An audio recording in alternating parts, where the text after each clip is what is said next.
Alright guys, let's begin with the latest developments from the Kupiansk direction. According to the most recent military reports, Ukrainian forces are attempting to cut Russian supply routes toward the village of Halubka, while also launching assaults from another axis. At first, many analysts, myself included, believed that Ukraine's command would avoid such risky maneuvers. Unfortunately, it appears they decided otherwise. The Ukrainian military pushed forward into what many call a bottleneck zone, and as expected, the operation came with heavy losses. Russian troops had already reinforced this area significantly, creating a situation where Ukrainian forces could easily become encircled. This was a high-stakes operation, and sadly, it did not pay off. Verified drone footage confirms Ukrainian vehicle losses in the open terrain, where there's little cover and no solid defensive ground to hold. Even though Ukrainian troops managed to advance slightly, there were no nearby villages or positions where they could establish a stable bridgehead. The river crossing made the operation even harder, especially after Russian forces deepened the channel in recent months.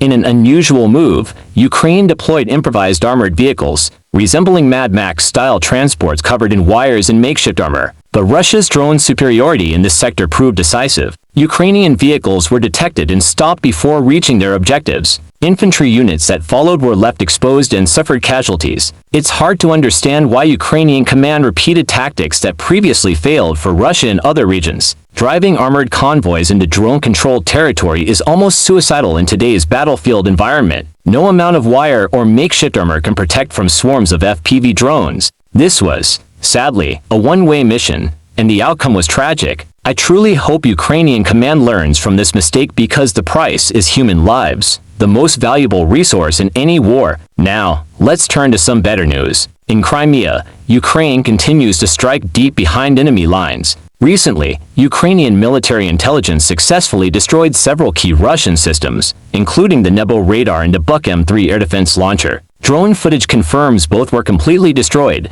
dealing a significant blow to Russia's radar network on the peninsula. These operations were likely conducted by Ukrainian sea drones in coordination with aerial units. It's an impressive demonstration of how far Ukrainian drone warfare has evolved: precision, coordination, and effectiveness. Meanwhile, in Russia's Kursk region, Ukrainian drones continue to target military logistics and supply routes. One strike destroyed an army checkpoint, another hit an electrical substation in Belgorod Oblast, leaving large areas without power. This is critical, as Russian refineries, depots, and bases all depend on that grid. And speaking of refineries, remember the rise in oil facility that was hit earlier? We now have confirmation that it has completely halted operations. Just one well-placed drone strike was enough to shut down one of Russia's major oil processing plants. The consequences are enormous. Russia is already struggling with fuel shortages and export disruptions, losing nearly 40% of its refining capacity over the past few months.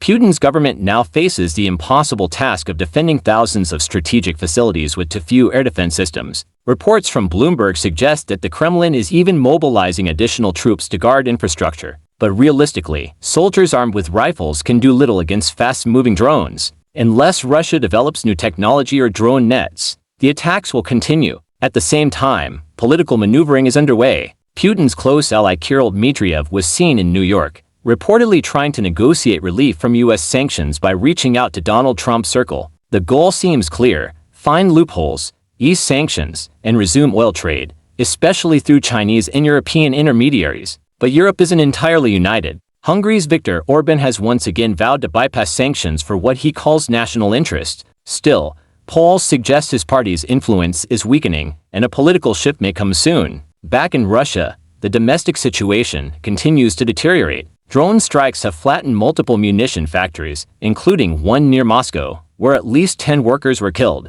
Ironically, these same workers were producing ammunition used against Ukrainians. A grim reminder that war always comes full circle. Finally, a small piece of positive news: the Zaporizhzhia nuclear power plant has been successfully reconnected to a stable power grid. The risk of another blackout has passed, at least for now. War is brutal, unpredictable, and full of mistakes. But every era comes with lessons. Ukraine continues to adapt, and while not every operation succeeds, the strategic momentum, especially in the skies and deep strikes, still belongs to Ukraine. My friends, thank you so much for watching and supporting this channel. Your engagement